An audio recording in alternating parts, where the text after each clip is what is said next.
Price Lord. இன்னைக்கு ஏசப்பா உங்களை பார்த்து சொல்ற வார்த்தை என்ன அப்படின்னா, நான் உண்மையில் இருக்கிற அவன் நுகத்தை முறித்து உன் கட்டுகளை அரிப்பேன். ஆமீன். நுகம் ஒரு மாட்டை வண்டியில பூட்டும்போது கழுத்துல வைப்பாங்கல்ல, அல்லது உழும்பொழுது கழுத்துல வைப்பாங்கல்ல, அதுதான் நுகம். அதை கழுத்துல வச்சிட்டாங்கன்னா அவ்வளோதான். அதால வேற எங்குமே அசைக்க முடியாது. கழுத்துல வச்சு கட்டிட்டா அசையாம போயிட்டே இருக்கும். அந்த கட்டுகள் அறுக்கப்பட்டாதான் ஒரு விடுதலை.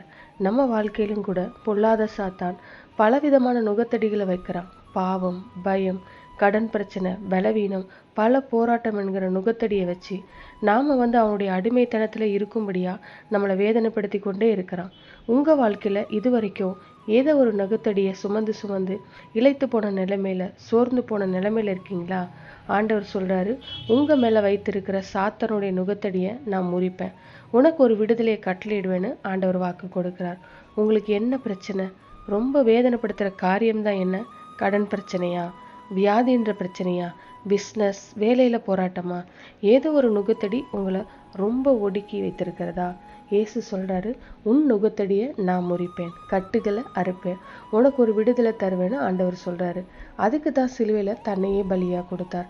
அந்த இயேசு கிறிஸ்துவின் வல்லமை இன்றைக்கு உங்களை தொடப்போகிறது.